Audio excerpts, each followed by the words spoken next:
Tema yang kita angkat dalam kesempatan hari ini agak sedikit mencekam. Tema yang kita angkat hari ini agak sedikit menakutkan.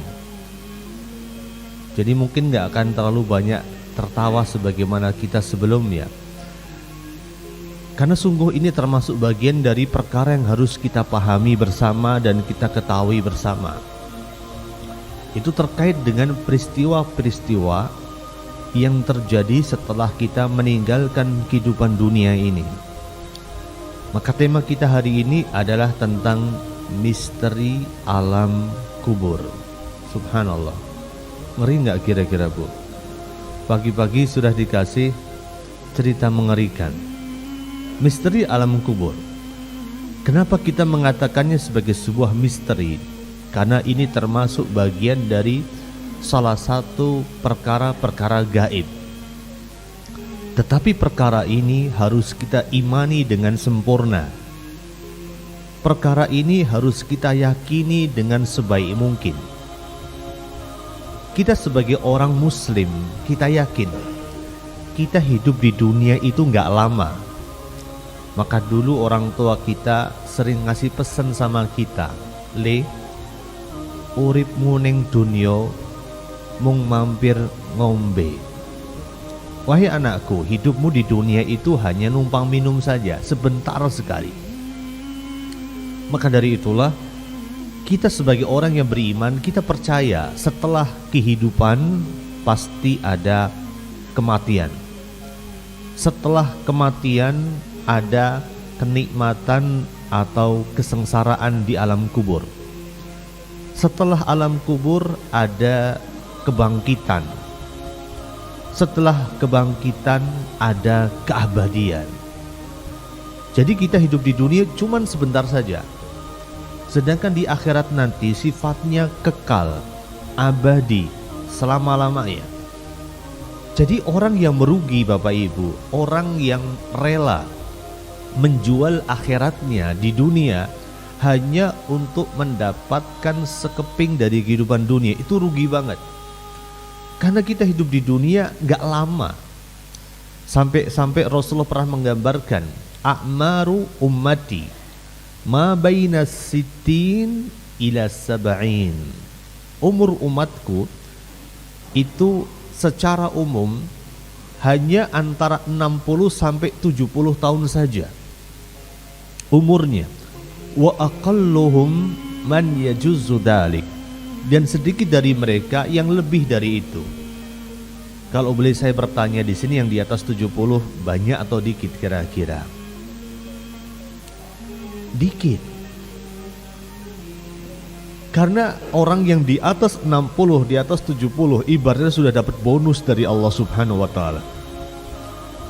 Nah, kita hidup di dunia 60-70 tahun. Ya, kalau sampai 60 atau 70 tahun.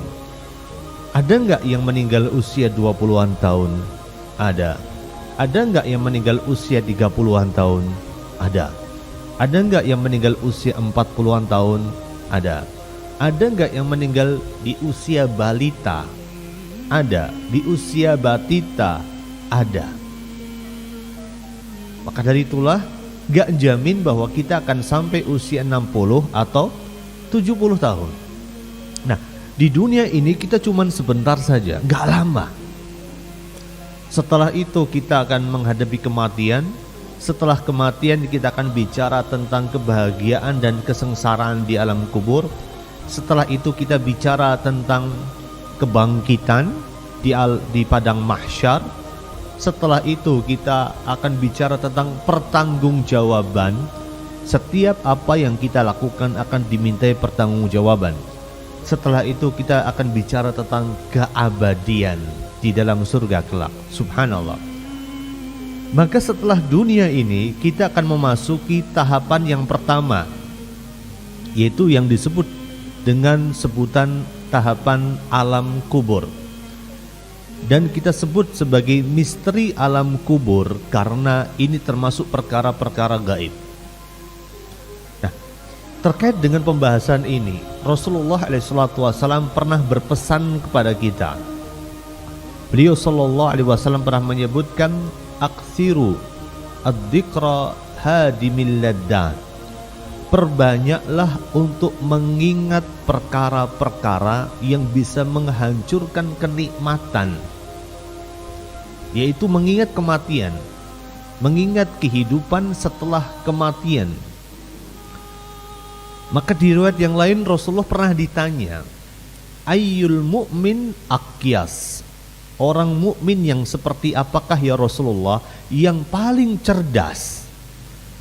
Apakah mereka yang mendapatkan gelar sarjana? Oh ternyata bukan.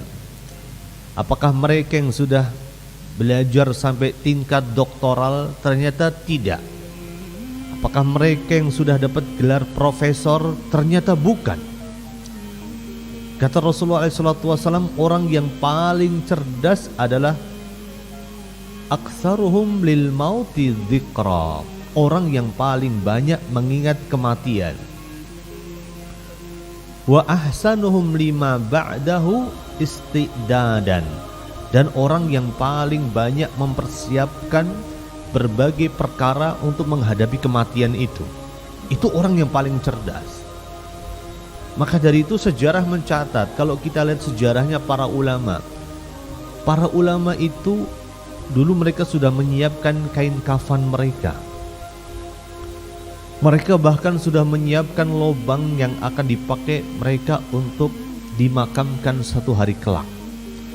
Jadi saat mereka mendapatkan bahwa hati mereka begitu keras, hati mereka terlalu mikirin dunia, mereka akan mendatangi lubang tersebut, tidur di dalamnya dan membayangkan bahwa dia sudah masuk ke dalam liang kubur.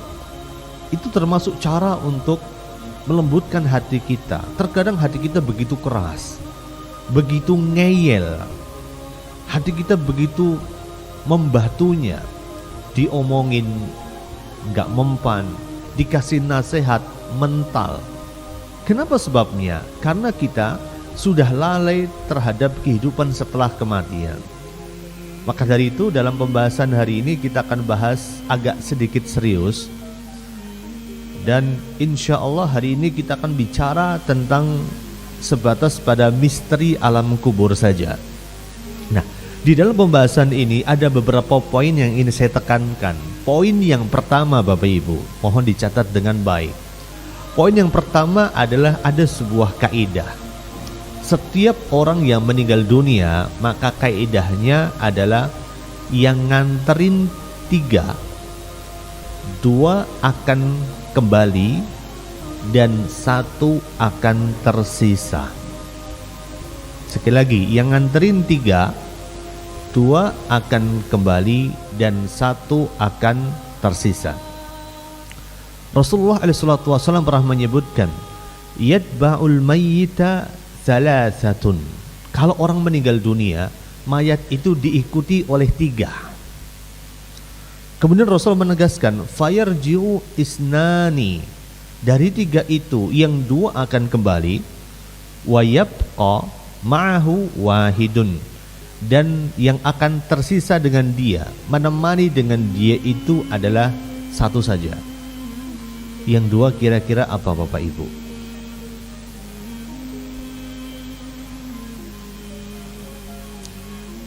Dari 3 itu yang 2 akan pulang adalah harta, maluhu. Yang kedua adalah wa ahluhu, dan keluarganya. Wa yabqa amaluhu, yang tersisa adalah amalannya. Yang pertama yang akan pulang adalah hartanya. Dulu ketika di dunia dia pakai mobil mewah. Ketika dia sudah tiada, mobil itu mengantarkan dia ke liang lahat, ke kuburan. Pertanyaannya, apakah mobilnya akan ikut dikubur? Tidak. Itu yang pertama. Yang kedua, yang nganter dia adalah anak dan istrinya. Lalu mana istri yang katanya setia semati? Ternyata habis ditinggal mati, kawin lagi. Gak ada ceritanya kayak gitu. Gak ada ceritanya si hidup semati.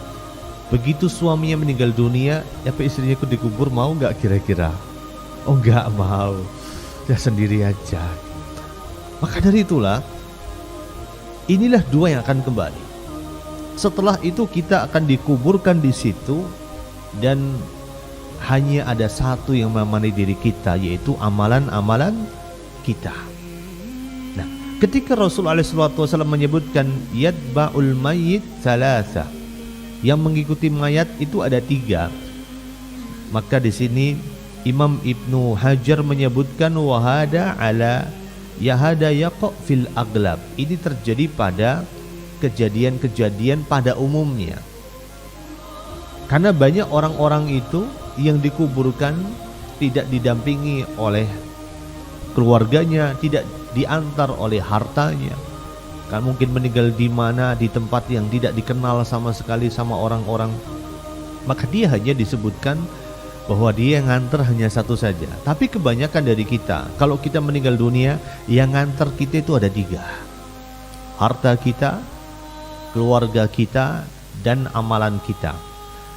Maka kedua ini, harta dan keluarga kita pasti akan ninggalin kita. Yang tersisa adalah amalan kita.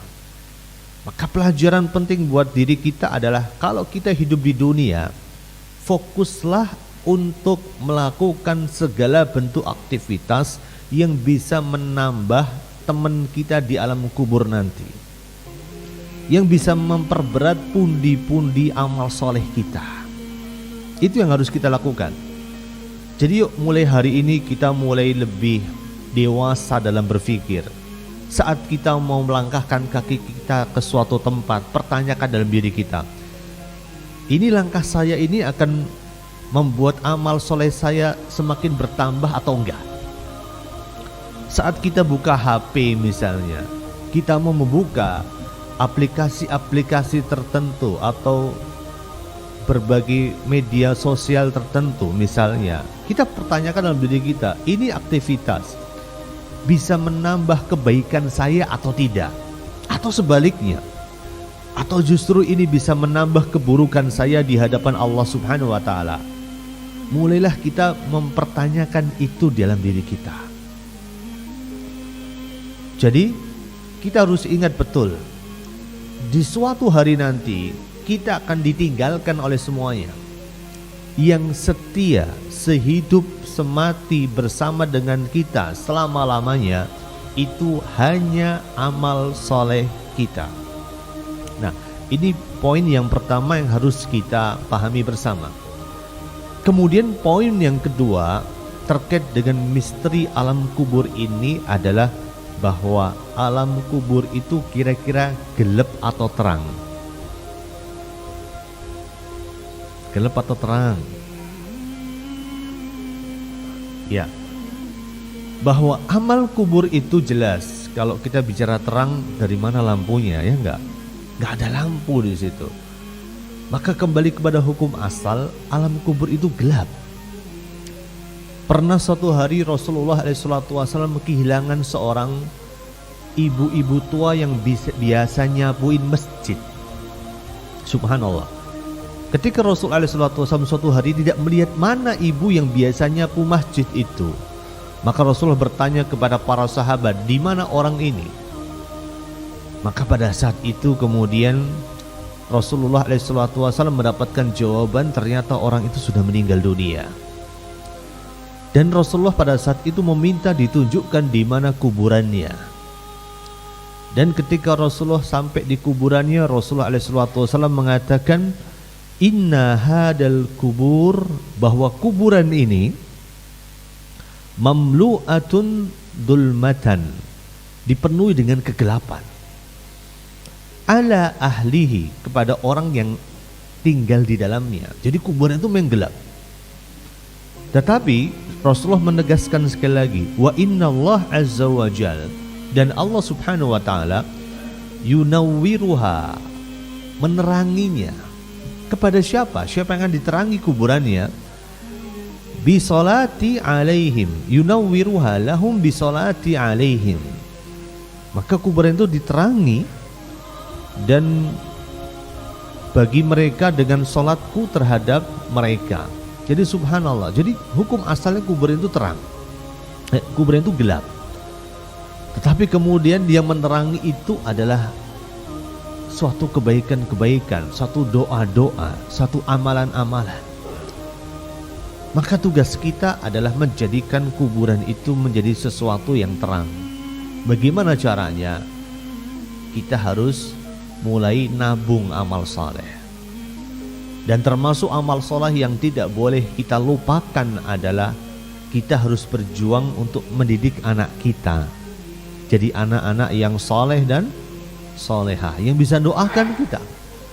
Anak-anak yang mengangkat tangannya di setiap selesai sholat dan mengatakan Rabbighfirli wali walidayya warhamhuma kama rabbayani shaghira. Ya Allah, ampunilah kedua orang tuaku dan sayangilah mereka sebagaimana mereka menyayangiku ketika aku masih kecil. Kapan kita akan dapat doa dari anak kita kalau kita juga nggak pelit untuk doain orang tua kita? Kita bisa bayangkan seorang ayah, seorang ibu mengangkat tangannya mendoakan kebaikan, mendoakan pengampunan untuk orang tua yang sudah meninggal dunia. Anaknya lihat, otomatis anaknya nanti ketika orang tua yang nggak ada, kita nggak ada, anak itu akan doain kita. Nggih mboten kira-kira Bapak Ibu? Ya. Al jaza'u min jinsil amal. Balasan itu sesuai dengan amalannya. Kalau hari ini kita masih punya orang tua, kalau hari ini kita punya orang tua dan kita kasar ngomong kita sama orang tua kita nggak ikhlas dalam ngopeni orang tua kita, anak kita belajar Bapak Ibu. Belajar ketidakikhlasan dari diri kita saat mereka melihat orang tuanya nggak ikhlas ngopeni orang tuanya. Ketika mereka melihat ternyata bapak ibu mereka berlaku kasar kepada simbah mereka, mereka belajar. Maka suatu hari kelak anak kita akan memperlakukan kita dengan cara yang sama sebagaimana kita dulu memperlakukan bapak ibu kita, adik-adik. Nah, ini poin yang kedua, bahwa kuburan itu penuh dengan kegelapan.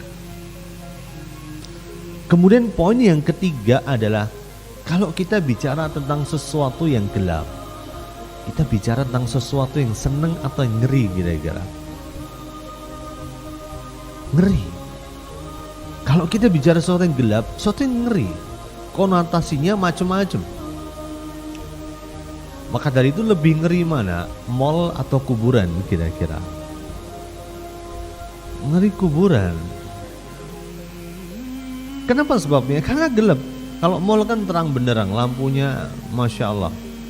Lebih ngeri mana? Alun-alun atau kuburan? Tentu lebih ngeri kuburan.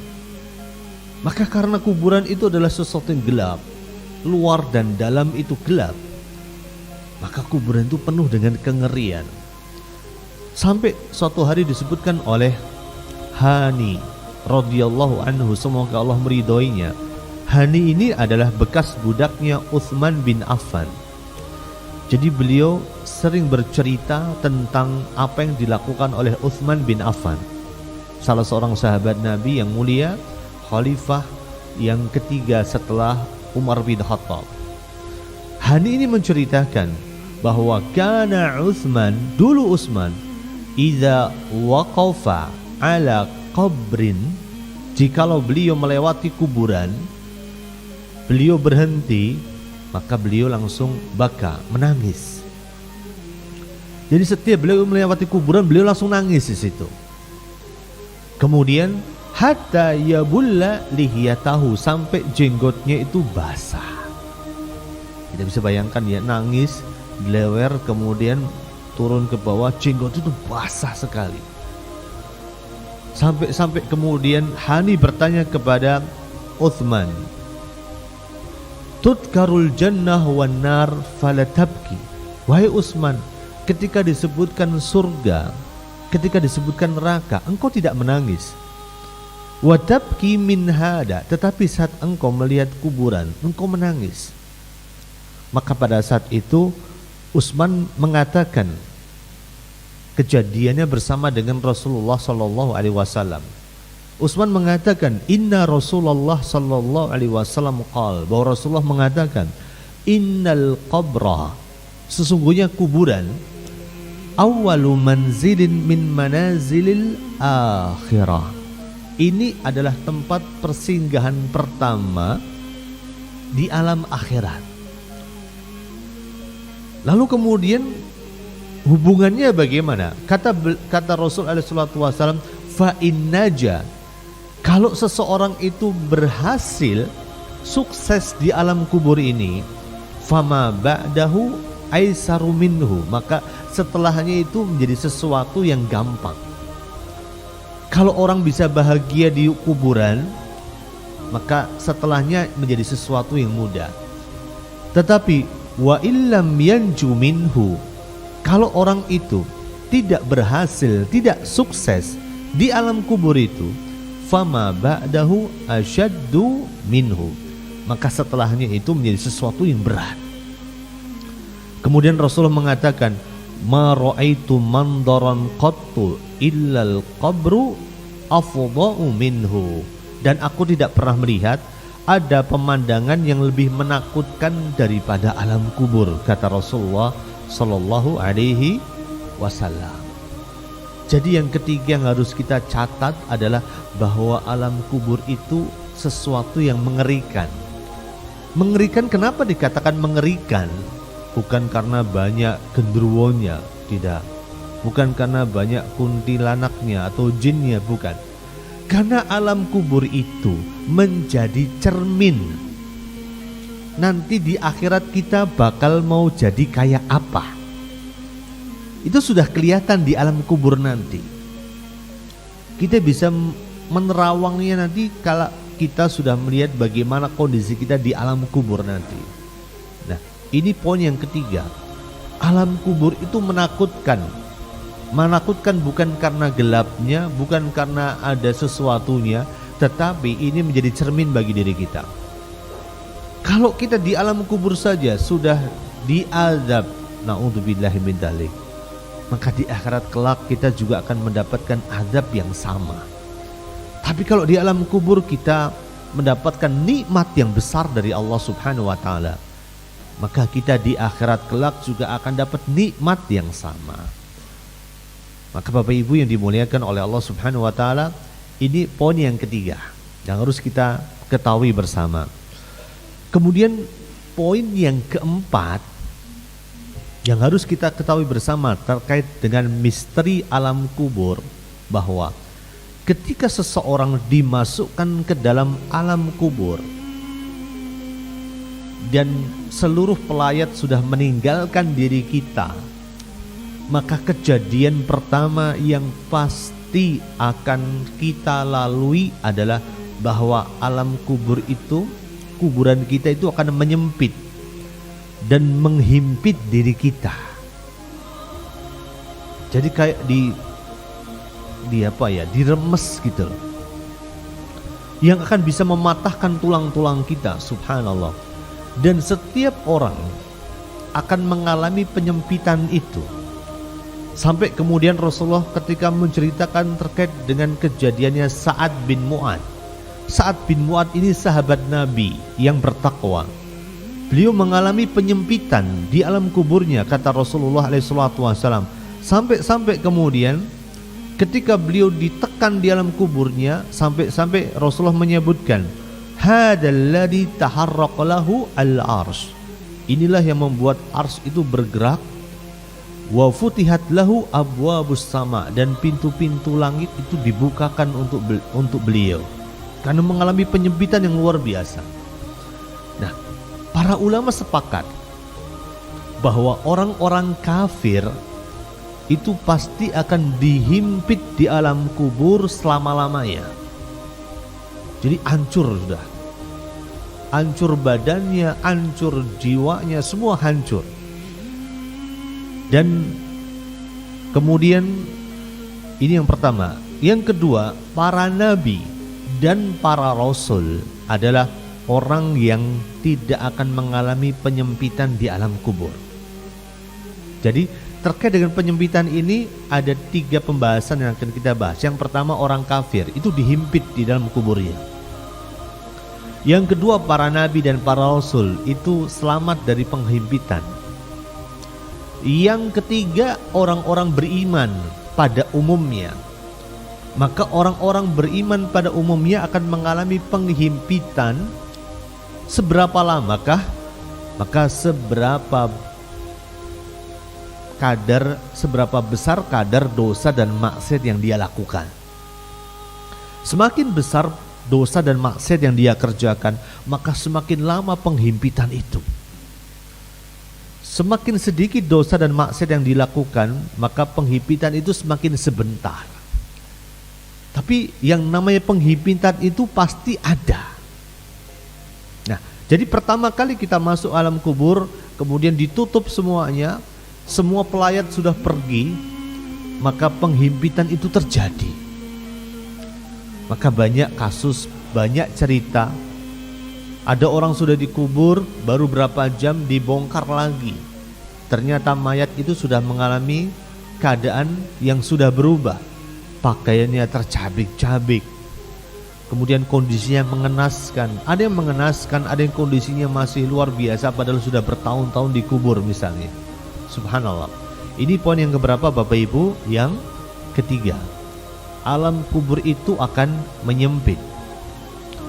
Kemudian setelah itu, setelah ada penghimpitan, kita masuk perkara yang keempat yang harus kita ketahui bersama.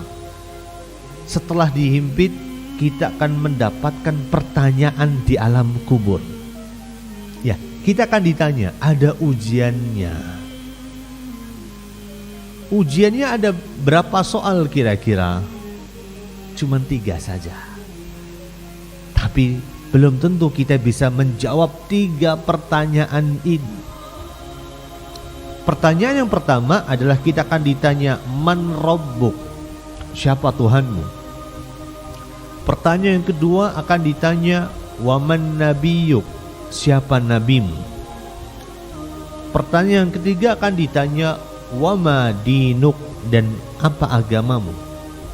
Kalau saya boleh bertanya, 3 pertanyaan ini gampang atau mudah kira-kira jawabannya?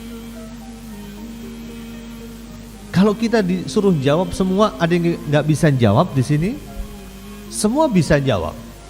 Tetapi untuk menjawab nanti di alam kubur, hanya orang-orang yang murni imannya, hanya orang-orang yang ikhlas ketaatannya, ketakwaannya yang bisa menjawab itu semua. Orang-orang kafir, orang-orang munafik akan mengatakan ha. Tapi orang-orang yang beriman akan bisa jawab. Pertanyaannya pakai bahasa Arab, Man Rabbuk wa man nabiyuk wa ma dinuk. Walaupun yang ditanya nggak paham bahasa Arab, tapi kalau imannya benar, dia pasti bisa jawab. Maka di dalam Al-Quran Allah subhanahu wa ta'ala menyebutkan, Yuthabbitullahu alladhina amanu bil qawli tsabiti fil hayatid dunya wa fil akhirah. Maka Allah subhanahu wa ta'ala meneguhkan orang-orang yang beriman fil hayatid dunya, di dalam kehidupan dunia, wa fil akhirah, dan dalam kehidupan akhirat. Para ulama menegaskan, yang dimaksud dalam kehidupan dunia adalah saat dia sedang sakaratul maut. Ketika sakaratul maut, ada orang bisa mengucapkan La ilaha illallah. Itu orang yang diberikan kekuatan. Padahal Rasulullah pernah menyebutkan, Man kana akhiru kalamihi la ilaha illallah dakhalal jannah. Barang siapa yang akhir dari ucapannya la ilaha illallah, dia pasti masuk surga. Ini di dunia. Kemudian di akhirat, wa fil hayatid dunya wa fil akhirah, yaitu ketika menghadapi 3 pertanyaan ini, siapa Tuhanmu, siapa nabimu, dan apa agamamu. Hanya orang-orang yang beriman saja yang bisa jawab ini semua. Maka setelah penghimpitan itu ada pertanyaan tentang 3 pertanyaan ini. Nah, ini kejadian yang kedua. Setelah dihimpit, kita akan ditanya. Nah, kejadian yang ketiga di alam kubur setelah dihimpit dan ditanya, kita masuk poin yang kelima adalah kita akan bicara tentang kenikmatan kubur dan adab di dalam kubur. Kalau kita bicara tentang adab di dalam kubur, Allah Subhanahu wa Ta'ala telah menceritakan bagaimana keadaan Fir'aun di alam kuburnya. Lah pertanyaannya, Fir'aunnya itu bukannya nggak dikubur. Fir'aun itu kan tenggelam di laut ketika mengejar Musa.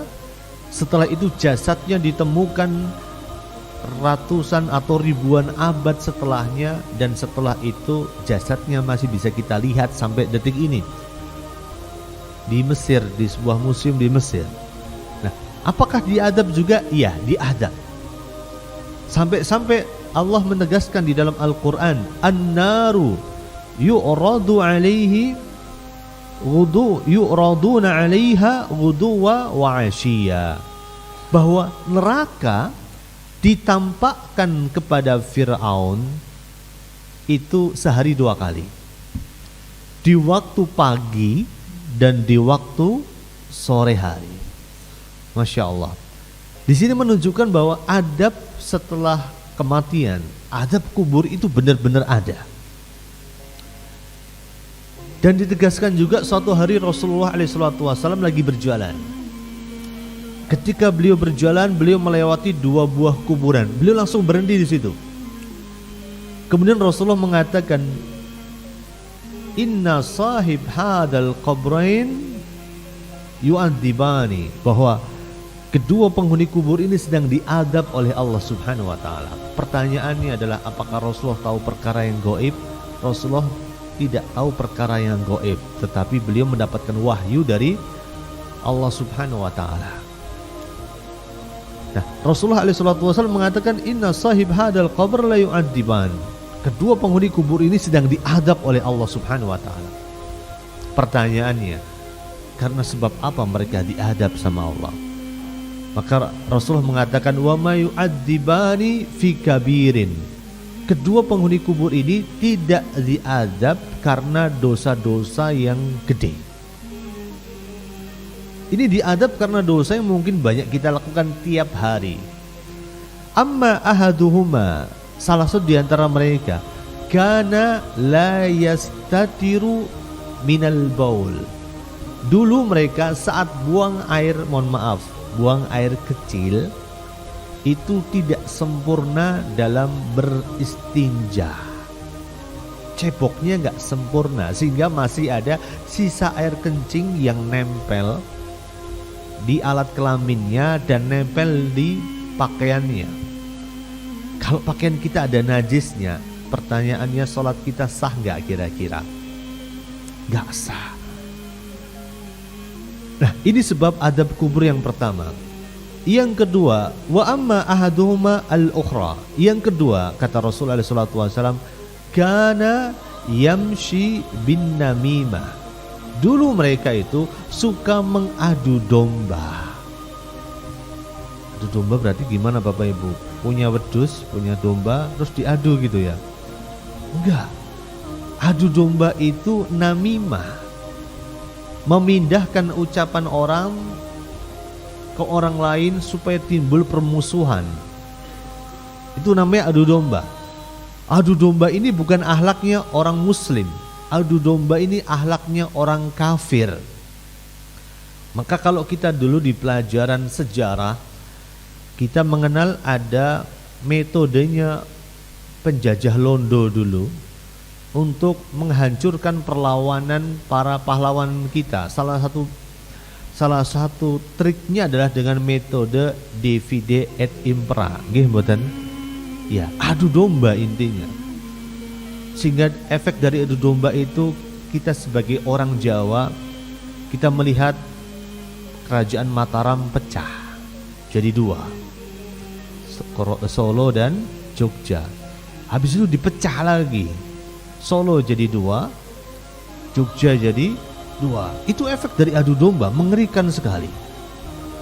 Nah, maka Bapak Ibu yang dimuliakan oleh Allah Subhanahu wa taala, hati-hati dengan yang namanya ucapan kita. Ucapan kita yang menimbulkan permusuhan, yang menimbulkan satu perpecahan di tengah masyarakat, khawatir itu masuk ke dalam golongan namimah, mengadu domba. Dan kita termasuk orang yang diancam mendapatkan adab kubur nanti. Nah, ini kejadian yang ketiga. Setelah penghimpitan, setelah ditanya satu persatu, maka yang ketiga ada yang namanya siksa kubur dan nikmat yang ada di dalam kubur.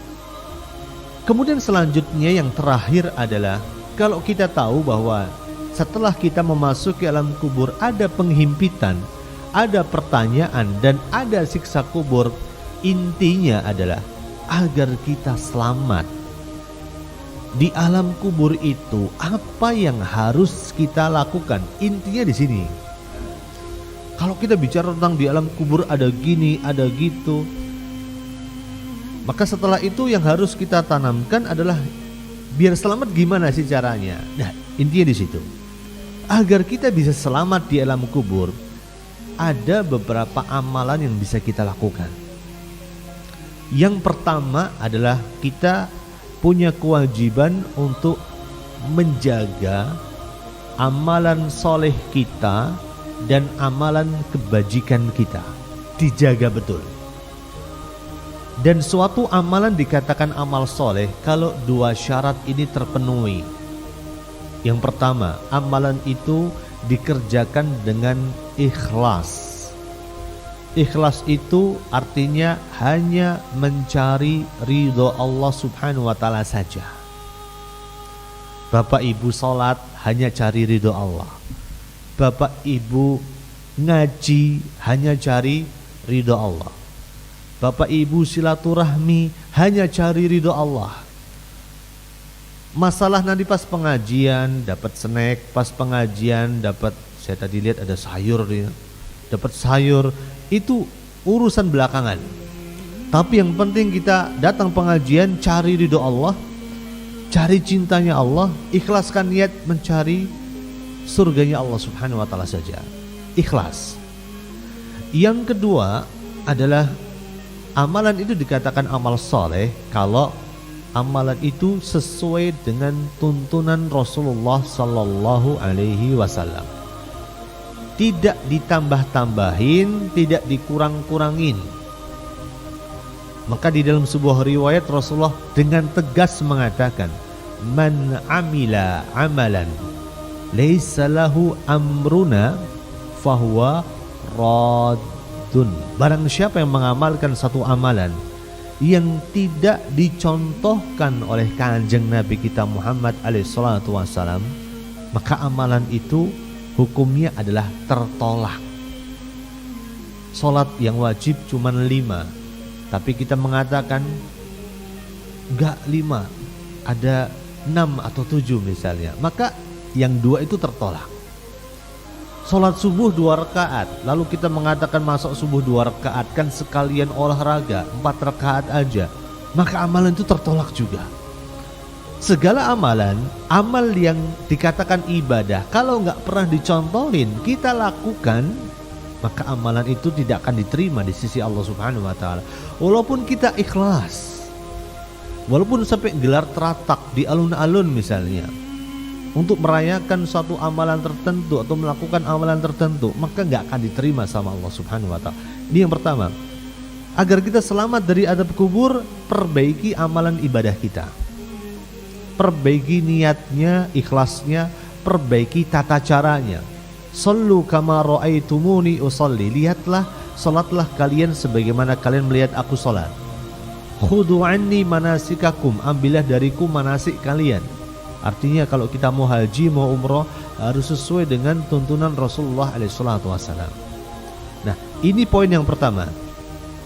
Poin yang kedua adalah agar kita selamat dari siksa dan adab di dalam alam kubur, kita punya kewajiban untuk menjaga kesucian lisan dan kesucian kemaluan. Dalilnya jelas sebagaimana Rasul SAW melewati 2 buah kubur dan Rasul menegaskan innahuma la yu'adzibani. Penghuni kuburan ini sedang diadab oleh Allah Subhanahu wa taala.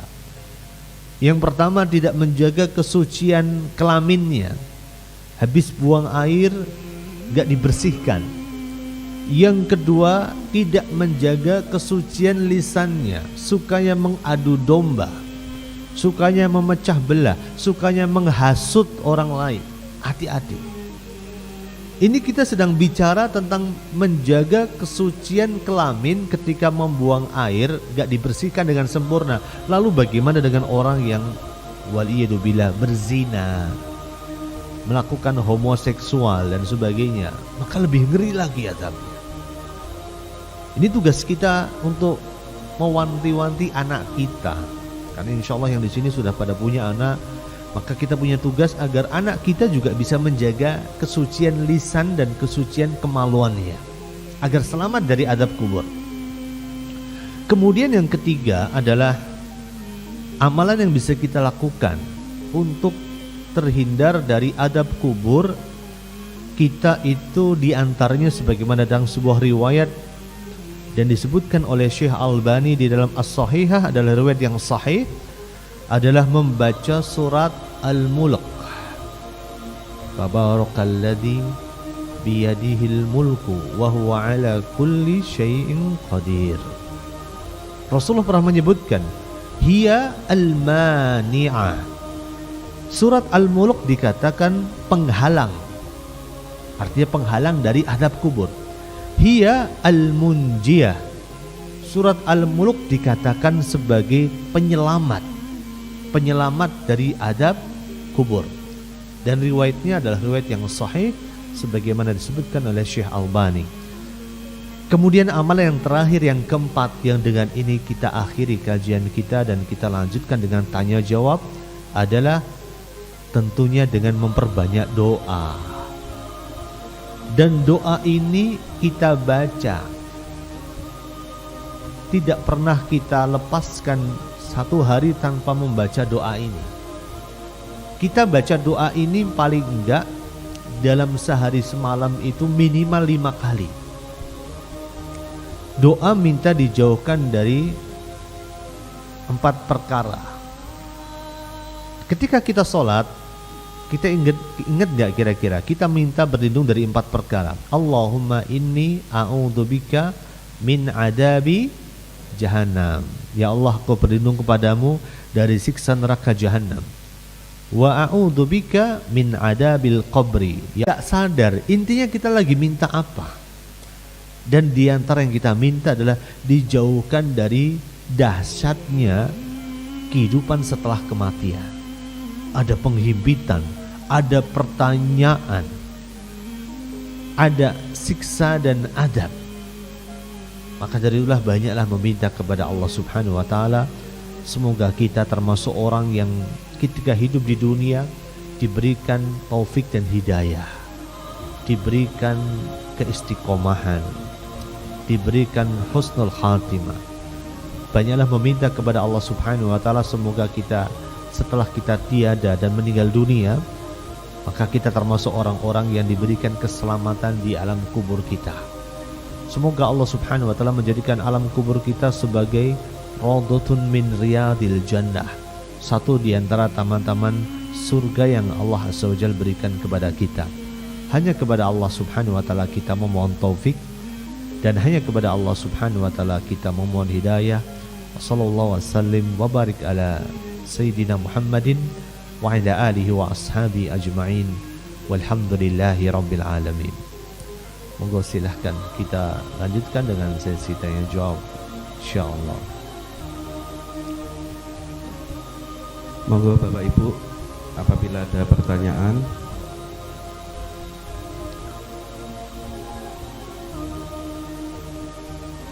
Ya.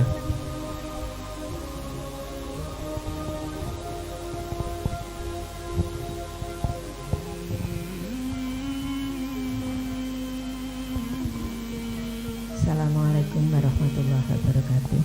Assalamualaikum. Sebelumnya Ustadz, Saya mohon maaf yang sebesar-besarnya karena saya terlambat.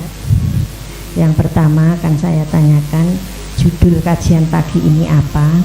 Kemudian saya terlambat untuk nomor 1 dan 2-nya.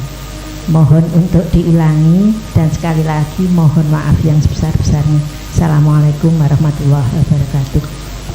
Waalaikumsalam warahmatullahi wabarakatuh. Baik, bismillah, alhamdulillah, wassalatu wassalamu ala rasulillah, ma ba'd. Judul kajian kita hari ini adalah misteri alam kubur. Kemudian tadi kita sudah membahas poin yang pertama yang harus kita ketahui adalah bahwa ketika orang meninggal dunia, yang mengantarkan dia itu ada 3. Yang 2 akan kembali dan 1 akan tersisa. Yang mengantarkan kita ada harta kita, ada keluarga kita, dan ada amalan kita. 2 akan kembali, harta kita dan keluarga kita akan kembali, meninggalkan diri kita. Dan hanya ada 1 yang tersisa, yaitu amal soleh kita dan amal kebajikan kita. Ini poin yang pertama, secara garis besar. Poin yang kedua, kita sudah bicara tentang gelapnya alam kubur. Di antara cara untuk menerangi alam kubur kita adalah dengan menyiapkan bekal-bekal amal soleh dan amal ketaatan kita kepada Allah Subhanahu wa ta'ala. Kemudian yang ketiga, kita sudah bicara juga tentang ngerinya alam kubur. Dan kita sudah membahas juga bagaimana dulu Utsman bin Affan, kalau beliau melewati kuburan maka beliau berhenti dan beliau menangis sampai jenggot beliau basah dengan air mata. Karena alam kubur menjadi sebuah cermin bagi seseorang, apakah dia akan bahagia di akhirat ataukah akan menderita di akhirat kelak. Semoga Allah Subhanahu wa ta'ala memberikan keselamatan kepada kita semua. Amin ya rabbal alamin. Baik. Monggo Bapak Ibu, ada lagi pertanyaan?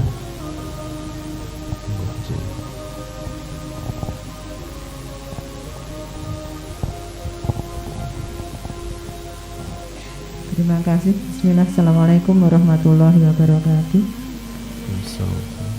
Ustadz, yang akan kami tanyakan yaitu ketika kita selesai sholat, doa-doa yang khususnya kami, karena kami keterbatasan di dalam pengetahuan untuk berdoa, sehingga kami sampaikan doa itu banyak dengan menggunakan bahasa Jawa. Dan doa-doa yang kami lantunkan ya setiap saat itu karena apa yang kami mohon pada Allah ya, untuk diri pribadi, untuk anak, untuk orang tua.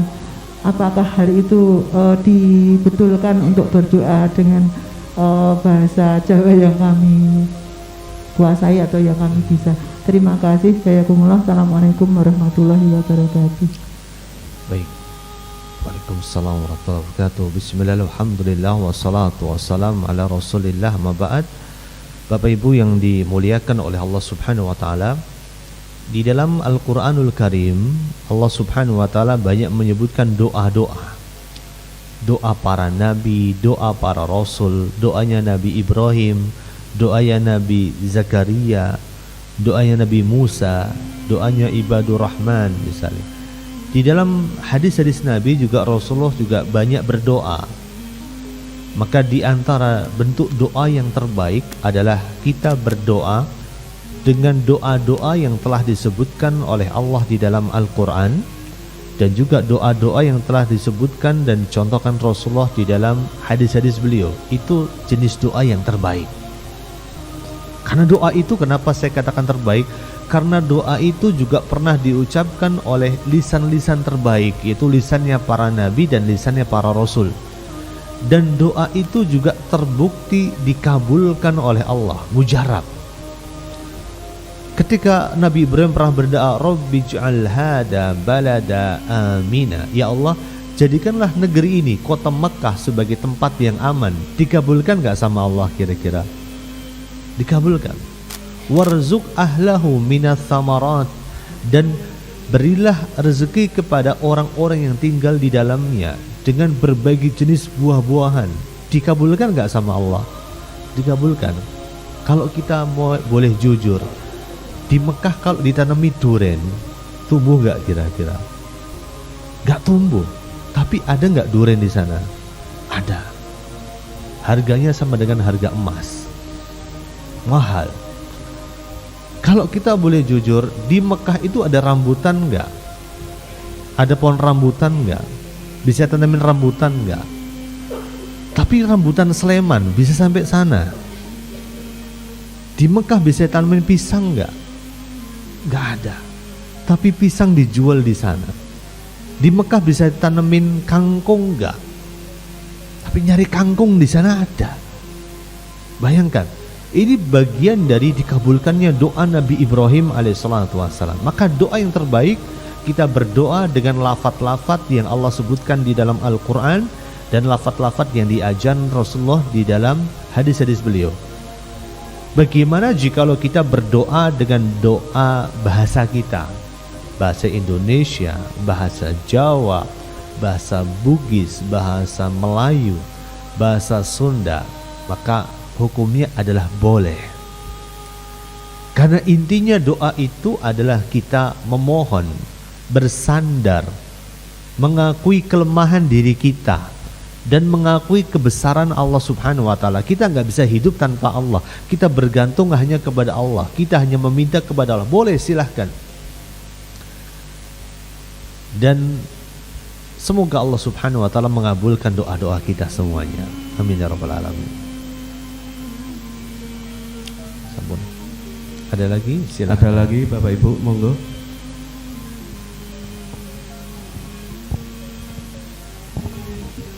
Assalamualaikum warahmatullahi wabarakatuh.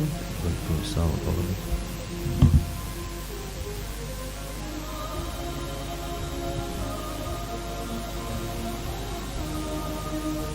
Anak yang selalu mendoakan orang tua itu katanya sampai.